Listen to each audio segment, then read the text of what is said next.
Hello, good people, and welcome to Hillbilly Cat History Spiritual Quest.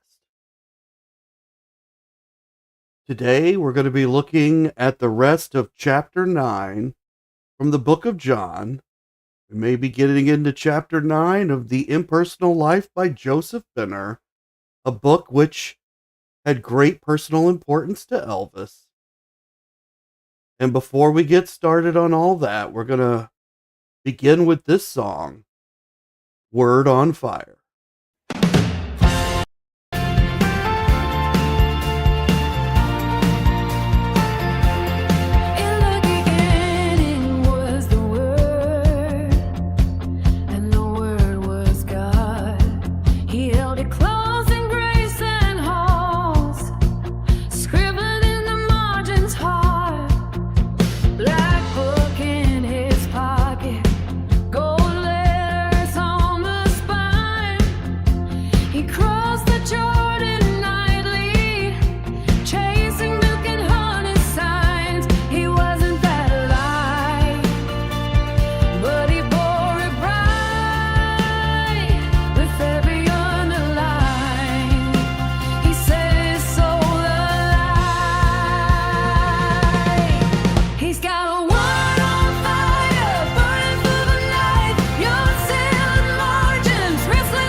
Thank you all for gathering here at Hillbilly Cat History, where we remember together and listen for the echoes. And today we're going to be hearing echoes.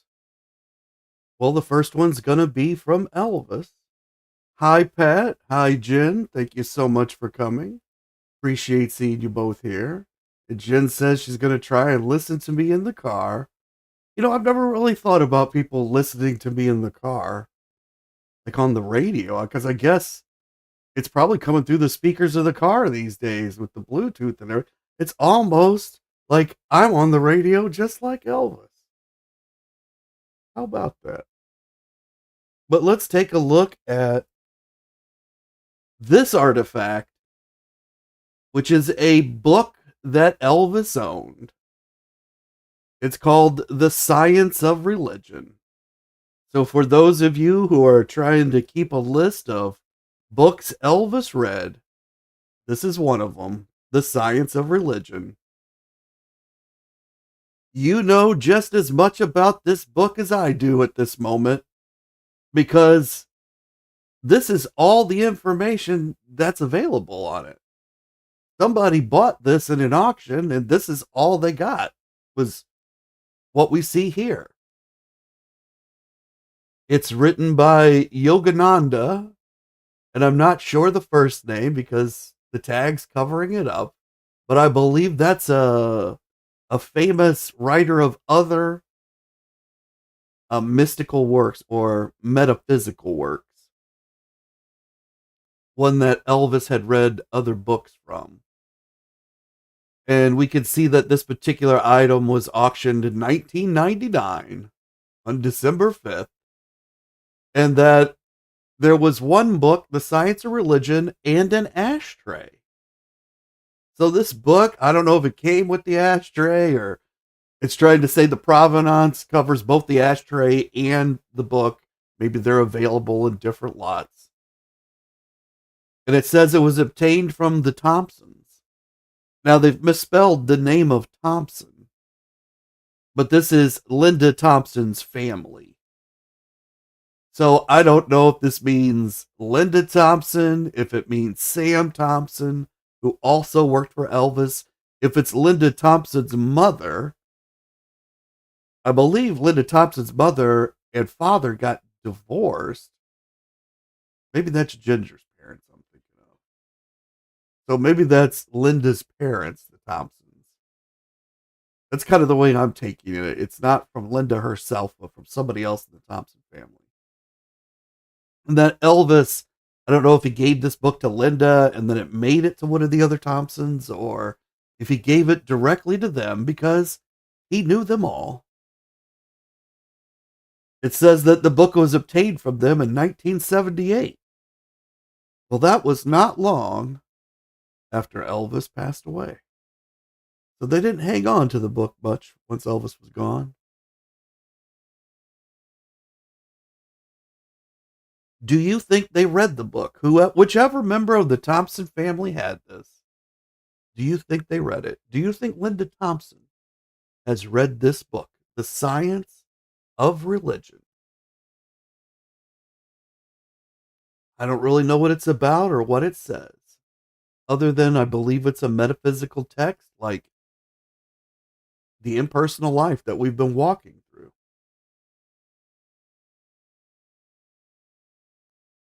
Now we'll take a look at my cheat sheet of The Impersonal Life by Joseph Benner. And these are my own personal thoughts about what's in The Impersonal Life, where I've pulled pieces of the text out. I've put them together with other words that maybe weren't in the text but are reflected elsewhere, like in the Bible or just from my own thoughts, that I think have resonance with what's being said so that we can create these simple equations, verbal equations, that we can then use to find the resonance of these same pieces in this text, The Impersonal Life, within the book of John that we're going through, and basically in any other text that you want to read. Like The Wizard of Oz. This would all apply very well to The Wizard of Oz as a story, where the I am is represented by the Emerald City, perhaps not Oz himself. And the yellow brick road is a path that we've got to walk in order to get there. That there's trials and tribulations that take us from aligned to misaligned on the way. And that in the end, it turns out that the power to take us home was always in ourselves because we never left home. It's not just that Dorothy had the power to go home. She was home. She was unity. She was part of unity. And so sometimes, well, the book tells us all the time, what we view as problems is just our perspective. And like the disciples who were saved in the ship that was tossing on the Sea of Galilee by Jesus, they found themselves suddenly to be on the shore. Perhaps they'd never left the shore. But let's look here at divine creations. This is kind of in the middle of the first column. Divine creations with free will equals divine shards equals expressions of love. So earlier equations told us God is love, and divine creations with free will, that's us, humans.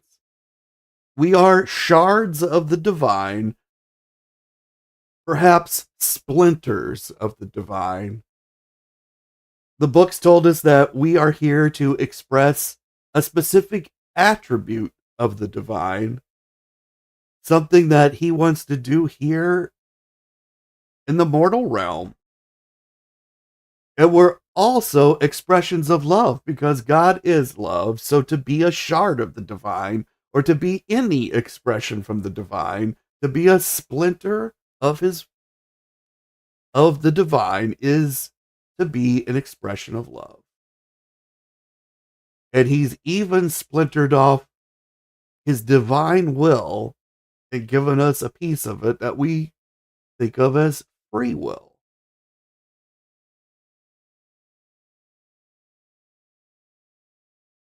We'll move over to the spiritual text that we're looking at right now, which happens to be the book of John.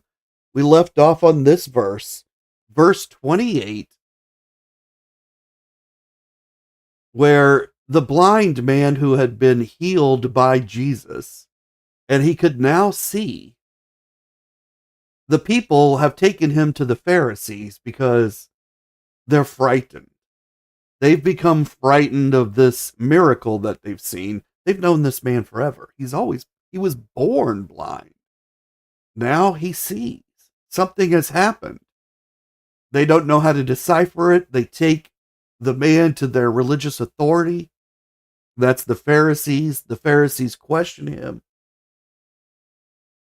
The Pharisees then determine that anybody who's calling himself the Messiah or the Christ, well, they can't be the Christ. And they try to get this man to agree. And he says, no, I can see. So obviously this man's performing miracles. It would follow that he is the Christ or the Messiah. And they're saying, no, that can't be true. And they ask him more questions to try to trick the man into basically saying Jesus is not the Messiah, to denying Jesus. And the man doesn't even know Jesus. He doesn't even know if he is the Christ or the Messiah. Hasn't truly seen him because he was blind at the last moment they were together. And the man begins to poke some fun at the Pharisees. And he says, in the previous verse, I have told you already, and ye did not hear. Basically, he's already said what he has to say. Wherefore would you hear it again? He's saying, you're asking me to tell you again, but you don't want to hear what I have to say. You've already listened, and you don't like it. And then he says, will ye also be his disciples? This is somewhat of a childish taunt. It's like when kids see two kids hanging out together, And then they start to say things, well, if you like him so much, why don't you marry him? I'm sure that if you've ever had kids or been around kids, you've heard that particular taunt. If you like ice cream so much, why don't you marry it? That's basically the same taunt. And they're in a crowd setting, it's the Pharisees, it's the blind man, there's people watching. These people that are watching, there is true power on display here. It's the Pharisees have it. They have the societal power in this situation. But the moment this man taunts them, and then they respond, because verse 28 says, then they reviled him and said, thou art his disciple, but we are Moses' disciple. They've become upset by his taunt. And the moment they respond, they've lost all their power. He now has the power in the situation, and they're now on the defensive. They've been made to look like fools in front of these other people, and this has happened in an instant. And it's because they could not control themselves when they attacked him back. Because people in power, they don't need to attack people who don't have power. This indicates they're afraid. And they're not afraid of the blind man, they're afraid of Jesus. This is reflected in Elvis's life when people attacked Elvis. And then they would sometimes attack those around him, like Vernon, his father. Vernon's often seen as stupid. A lot of people have a low opinion of Vernon's intelligence. A lot of people think Vernon was a lazy person. They've heaped all kinds of terrible things on Vernon. But it's not because they don't like Vernon, it's because they don't like Elvis. There's something about it that they're reviling Vernon, but the true target is Elvis. Some of them won't see that. There's a lot of self-deceptions and veils that we have in the way, but that's what's happening here is these Pharisees are attacking a man who's had the miracle performed on him. He's been the subject of the miracle. His body is a witness that Jesus is the Christ, that God is speaking to these people in this moment. And so they become very upset about it. But in that moment, they lose the power in front of the people. This is a bad move on their part, politically. And in verse 29, we know that God spake unto Moses, as for this fellow, we know not from whence he is. So they claim they don't know where Jesus is from. We know they do because they've said over and over that he's from Galilee, and they won't accept him because he's from Galilee. We know they've also known that he's from Nazareth, and they said that a few times. We know he's from Bethlehem. They've mentioned Bethlehem, but they won't acknowledge that he is originally from Bethlehem, that he was born there. And so they're claiming they don't know who this guy is. He's a stranger. Everybody knows them. They've grown up in these communities, and they've been part of this power structure since they were children, probably. Probably their fathers were part of it. And in verse 30, the man answered and said unto them, why herein is a marvelous thing, that ye know not from whence he is, and yet he hath opened mine eyes. So he says, why herein is a marvelous thing? This is sarcasm on his part. And he's pretty much saying, hey, here we are with you men of great knowledge, that you know everything, and yet you don't even know where this man is from. But he's going around performing all these miracles. So if you know everything, maybe you better get on top of this. That's basically what this blind man is saying to them. Again, he's poking some more fun at them. In the eyes of the crowd, I would imagine the blind man is winning. In verse 31, it says, "Now we know that God heareth not sinners. But if any man be a worshipper of God, and doeth his will, him he heareth. Since the world began, it was not heard that any man opened the eyes of one that was born blind."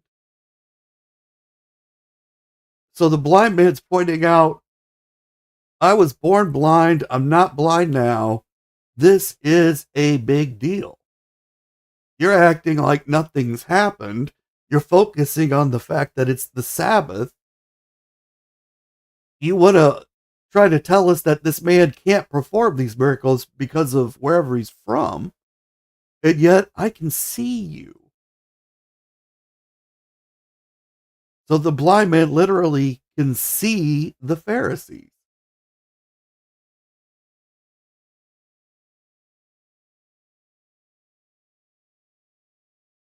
And he goes on and says, if this man were not of God, he could do nothing. So the proof that he's from God is that he's doing the miracles. You don't need to look at the miracles and then try to prove that he can't be doing the miracles. The miracles are being done. You don't need to tell us why he can't do the miracles. You need to acknowledge that he's the Christ and the Messiah. In Elvis's life, this might have been reflected in a secular way by the sales charts, by the number of records that were being sold, by the number of radio plays that he was getting. If this man wasn't any good at singing or emotionally touching the youth, how could he get all these sales? Where is all this money coming from? Where is all the fame and the acclaim? How did they generate if this man is not good at what he does? So I'm not saying that Elvis is Jesus or that Elvis's accomplishments in the world of singing or selling records is in any way comparable to anything Jesus ever did. But there is a reflection there. There's an echo. It's a lived experience that Elvis had, and that he'd be able to look back at the Bible, at this verse, at this blind man talking to the Pharisees, and he might see a similarity.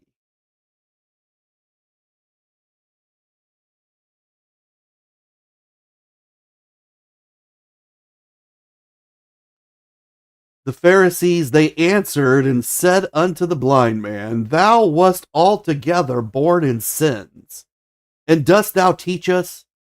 And they cast him out. So he eventually irritates these Pharisees, and they give him a final insult, which is actually a reflection of the beginning of the chapter. In the beginning of the chapter, which we covered yesterday, so if you missed that and you want to hear it, be sure to go back into the archive. That's the channel. And you can find the live streams, and you'll be able to find that particular episode. Or you can go to the playlists, and there's one for the spiritual studies. Make sure that you hit the like while you're down there, and that you hit the subscribe button. You want to be subscribed so that you get the future episodes. And if you know anybody else that would be interested to hear what Elvis Presley found, or might have found as he walked through the impersonal life in the book of John, we'll tell them about Hillbilly Cat history so that they can come join us here. And they can subscribe and like and leave comments and chats too. Your comments and chats are extremely important to this series. I am truly interested in what you think. and how you feel about what we're looking at all of this material. But these Pharisees, they got angry. And they repeated basically what the disciples had said at the beginning of the chapter, which was, who sinned, this man or this man's parents, that he would be punished with this blindness? And so the Pharisees tell us that the man was born in sins, which means he was blind because he was being punished either for his or his parents' sins. And therefore, he can't teach the Pharisees anything, because they like to pretend that they are without sin. But when Jesus told them, whichever of them didn't have any sin, go ahead and pick up the stone and start to stone this woman that they wanted to put to death so badly. And they all turned around and left from shame. So they are born in sin just as much as this man.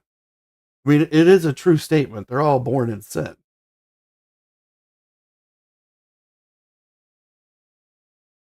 But they've made the mistake, and they're repeating the mistake, that the physical body is linked to sin as a punishment or retribution from the Almighty.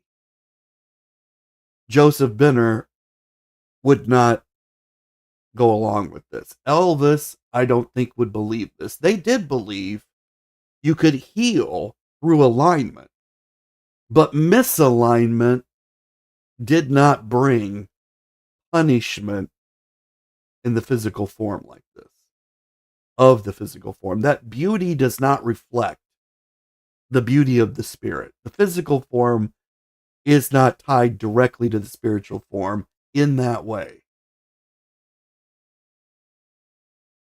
And the Pharisees, they let us know that this is the way they're interpreting the scripture that they have. And Jesus is telling us in this particular chapter, this is not a correct interpretation. And in verse 35, Jesus heard that they had cast him out. And when he had found him, he said unto him, dost thou believe on the Son of God? So Jesus, he knows that they've casted this man out because he did not cave into what they wanted him to do.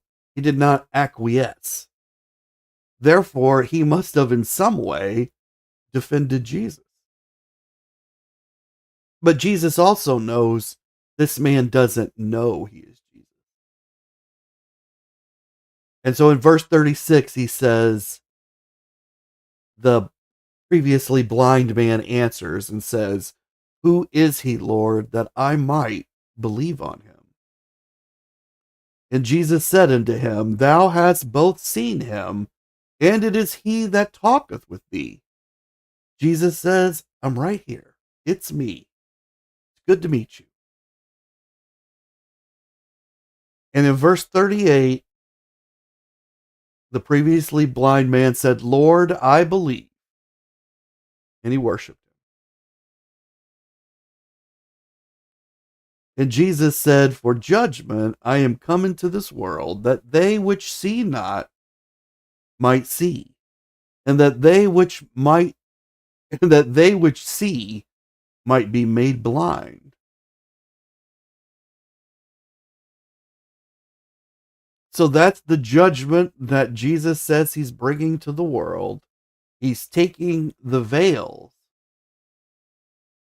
both from his disciples spiritually and from this man literally.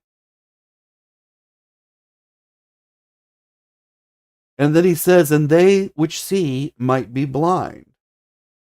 I think this is a reference to the Pharisees who believe they see clearly, but in fact they are blind.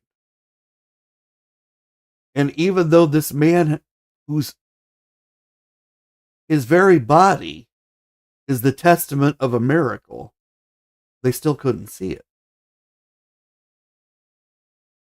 And in verse 40, it says, and some of the Pharisees which were with him heard these words. Now, isn't it interesting that they cast this man out of, I guess it's the synagogue. And then some of the Pharisees came and followed him, or were, they had to have been following him, right? Because it says they were with him.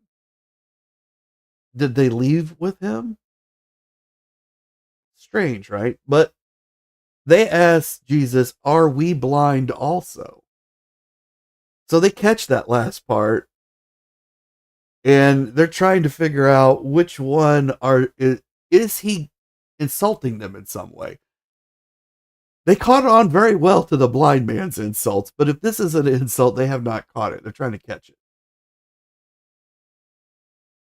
And Jesus said unto them, if ye were blind, ye should have no sin. But now ye say, we see, therefore your sin remaineth. And so Jesus is talking about what just happened.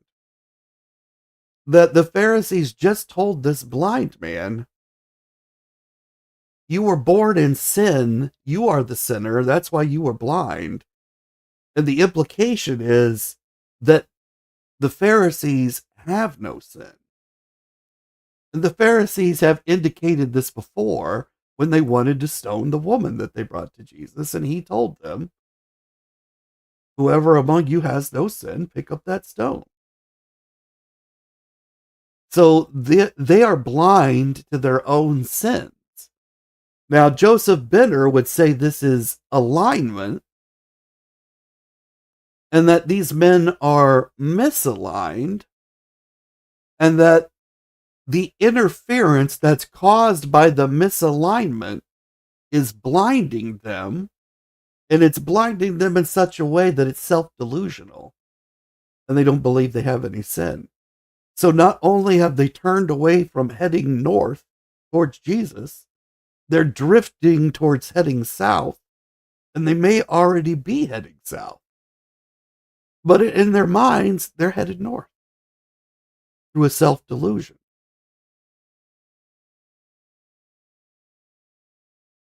But these Pharisees who left the building with this man that was blind, apparently they're understanding that there was a miracle. They're not accepting what the Pharisees who stayed behind said, but they weren't outspoken against them. And Jesus is telling them that they are saying they're aligned. We see. He is not affirming that they do see. He says, but now ye say we see. Which I think is what Benner would tell us. This is part of the process that you may understand that you are clouded, that there is an alignment issue. And you make a course correction and you say, you see, I found what was wrong. I now know that my compass, I wasn't reading it correctly, and now I'm headed north. And I think what Jesus is saying is, well, you've made a shift in the right direction, but there's still something in the way. And you're not headed as north as you think you are. But there's been improvement. He's not chastising them in any way. But he's not affirming that they're seeing clearly. But he says, if you are seeing clearly, then you'll see that you have sin. So if you're telling me that you know you're a sinner, well, maybe you are headed north.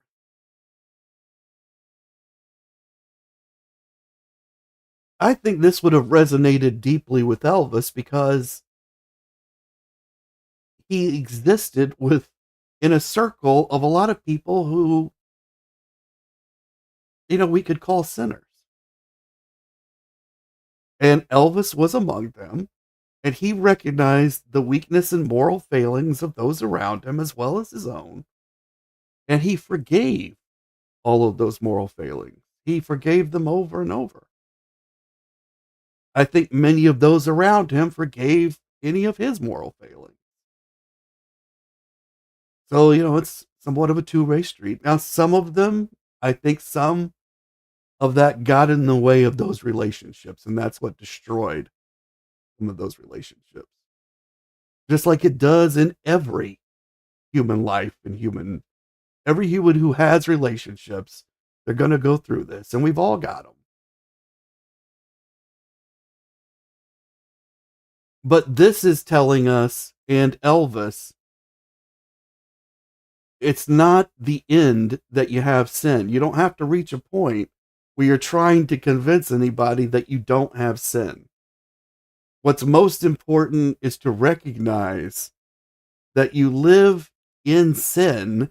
That's the misalignment all around us. And that we must realign over and over and over. And I think Elvis saw this through the mantra that he picked up out of the Impersonal Life, which was be still and know I am God. So he would say this several times a day or sit and meditate with it so that he could clear his mind. And when your mind is clear and uncluttered, when the distractions of the physical realm are not constantly barraging you, those are the moments of possible communion with the I am.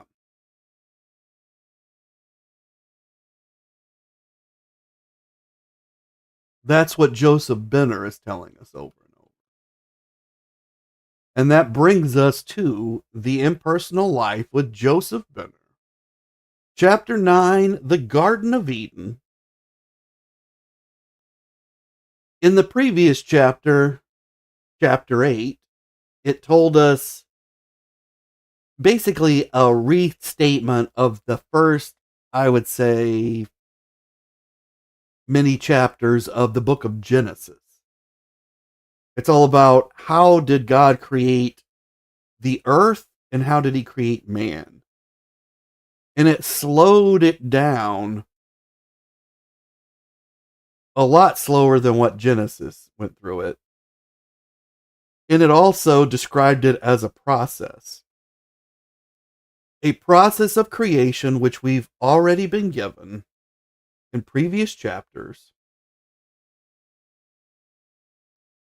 And it is at the very top of the second column.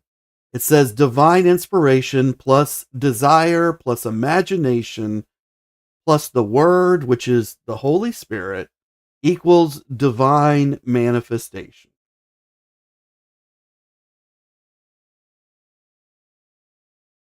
This is the step-by-step process that we use to create anything. This is the same process that the divine uses, but for God, there is no time. Therefore, all of these steps are one. Basically, as he thinks something, it is something. And part of that has to do with all things are God. So his thoughts are reality, whereas ours are manifested into reality. His divine manifestation is part of the imagination, the inspiration, the desire, the word, which is the Holy Spirit or the power of God. So that's what the last chapter described.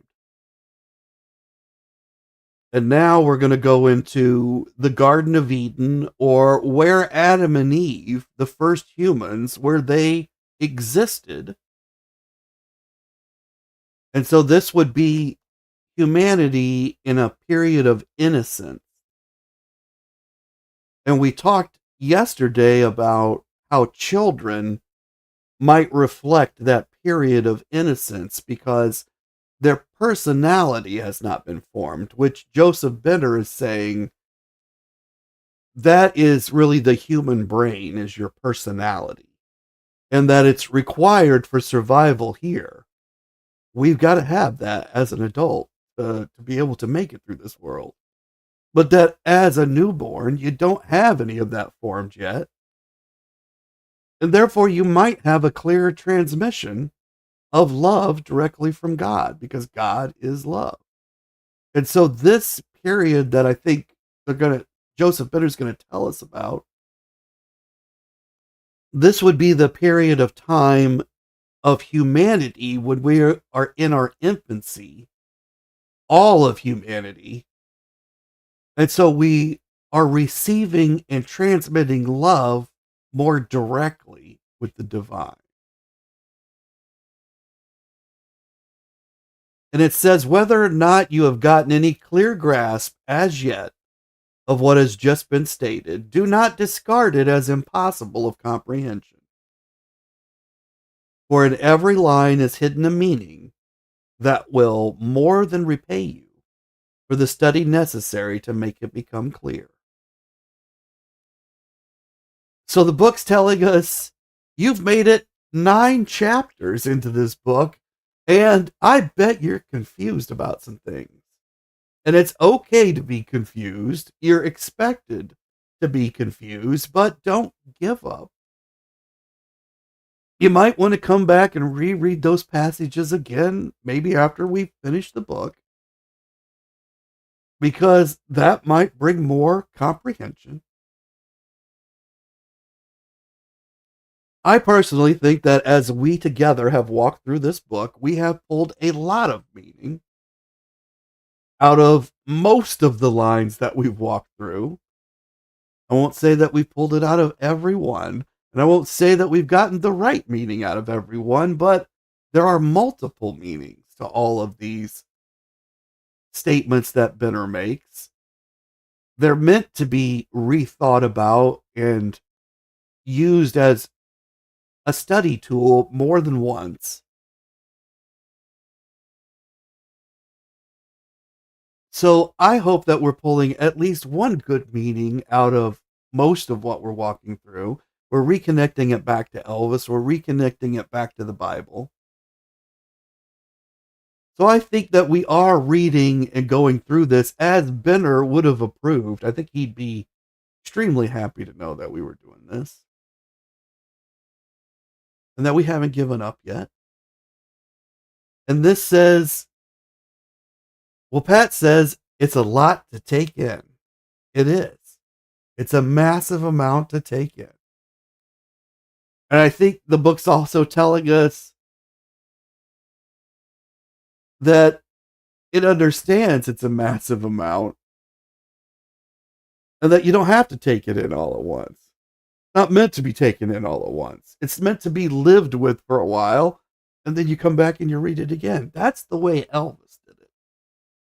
I think the first time he got this book, he probably read it like 24 hours. He was done with it. And then I think he read it maybe 2 or 3 more times over the next week. And I think he was making all kinds of underlines, and that's when he started writing things. But I also think he came back to this book later, like multiple times. Kind of like you do with the Bible, that he would possibly just open it to a chapter. Like, I don't know exactly how he did his study habits, but at some point he'd read one of these chapters, he'd see something else. And that's what drew him to this book, is that it has a lot of depth. And this next paragraph says, this message is to awaken you to a realization of what you are, to a realization of your real self. It is intended to make you once more conscious of me, your divine self. So conscious that never again will you be deceived by that other self, which you have imagined as being you, and which so long has lured you on by feeding you with its unsatisfying sense pleasures, its mental dissipation, and emotional delight.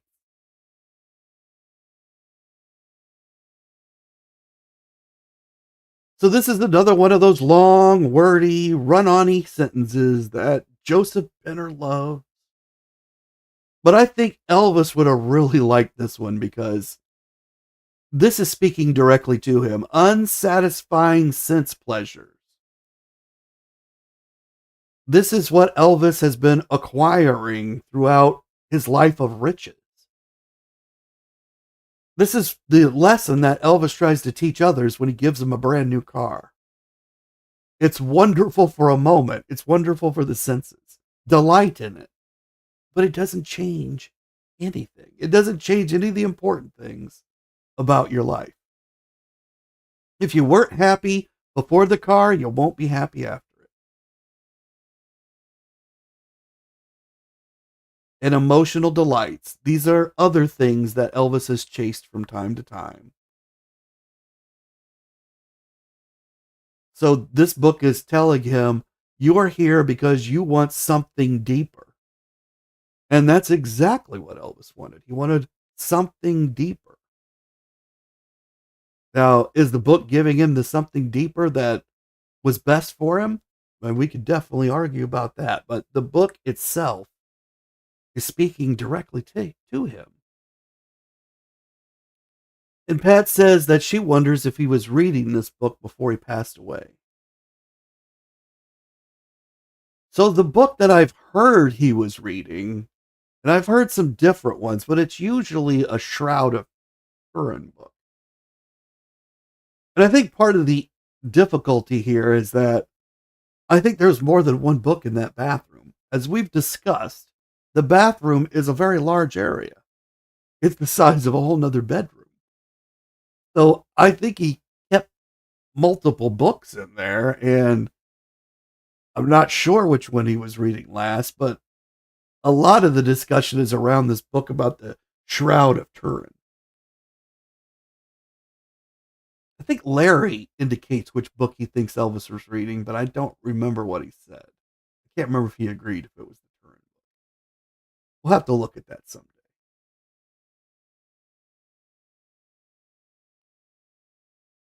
And then this book says, but before that can be, it will be necessary for you thoroughly to know that supposed other self, that self which you created by thinking it real and separate from me, and then kept alive by giving it the power thus to entice and deceive you.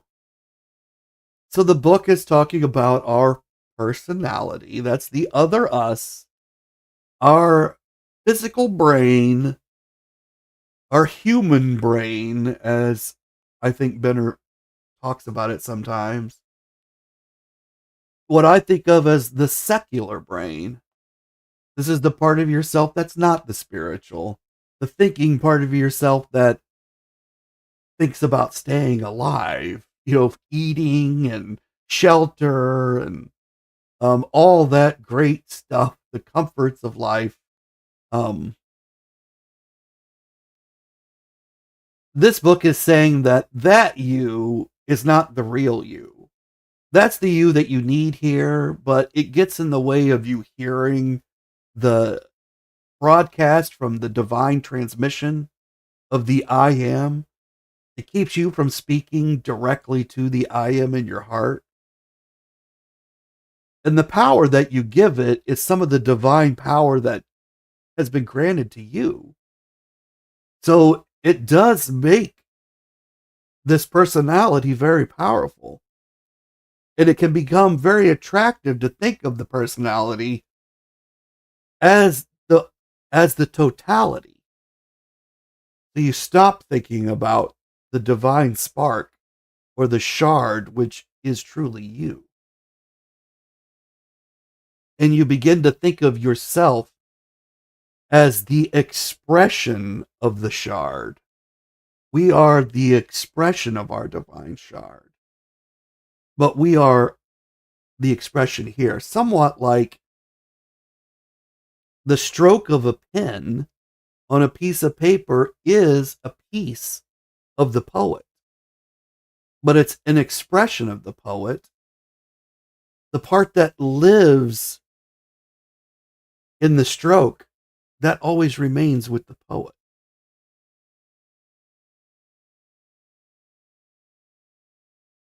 That may have not cleared anything up as I think through it, but maybe. Let's move on with this sentence.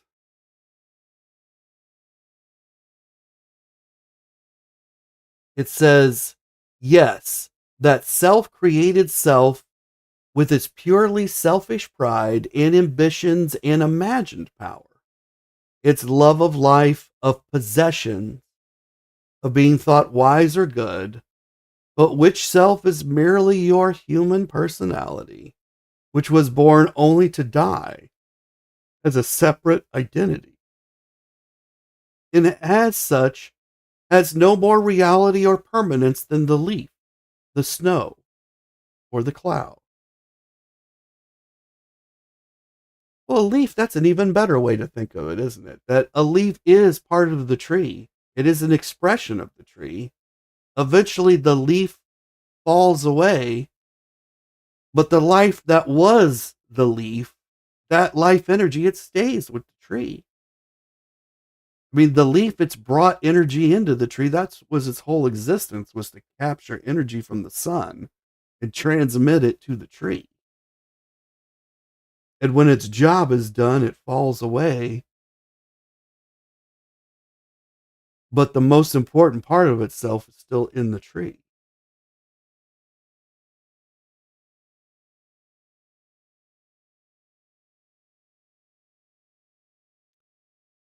And so that's where we're going to leave it for today. And we're going to get back to this tomorrow. I think another important piece here, though, is separate identity before we leave this paragraph. Joseph Benner is pointing out to us that the personality, it has a separateness to it, a personalness to it. So the book is called The Impersonal Life, meaning that in unity, there is no separate identity. Therefore, there is no personal. There is only the impersonal. It's not a negative. It's just a description of the opposite of a separate identity. It's impersonal instead of being personal. So a separate identity is personal. It's by definition a fiction because unity is the true state. We've learned that earlier in the book, that God is love, is eternity, is unity.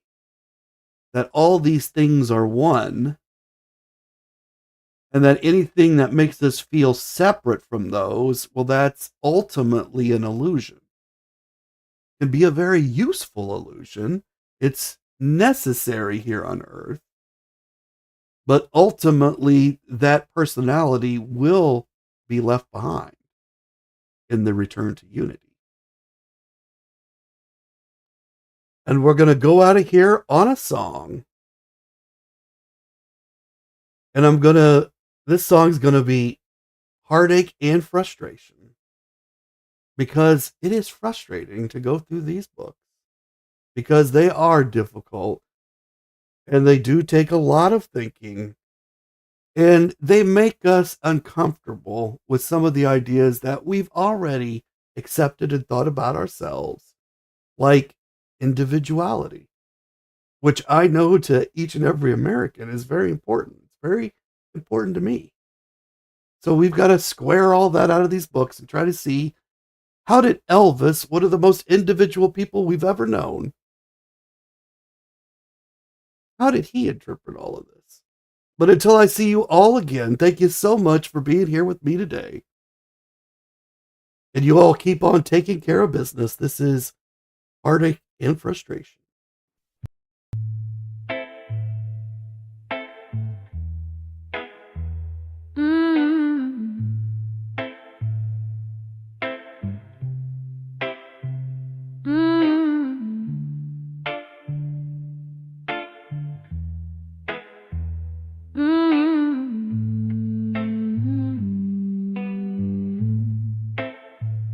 He walked through the chapel, vows gone too fast. Flashbulbs were burning, but the moment didn't last. He carried us singing, sunlight in their bed, but the silence kept whispering inside her head. He's stuck in a hotel can't hold. Every room is crowded, every story grows cold. Frustration's his shadow, it won't let him be. Heartbreak keeps knocking, old flames you can see. He called her mine, kissed her in the light. She cooked his bacon, held him through the night. But her picture was simple, just two alone, while the world kept intruding. Love turned to stone. The eyes met again, the fire's still strong. He dropped to one knee, said he loved her all along. But the door closed behind him, the moment couldn't stay. She felt that he faded as he walked away. On the speedway set, she fell in too deep. He kissed her softly, a secret she'd keep. I'm sorry, he whispered, then he let her go. Now she treasures the memory more than you know. He's stuck in a hotel of love he can't hold. Every room is haunted, every story grows cold. Frustration and heartache, they echo through time. Three women, one singer, lost in the rhyme. Love's a hotel, he's trapped in the hall. Doors keep on closing, he can't find home at all.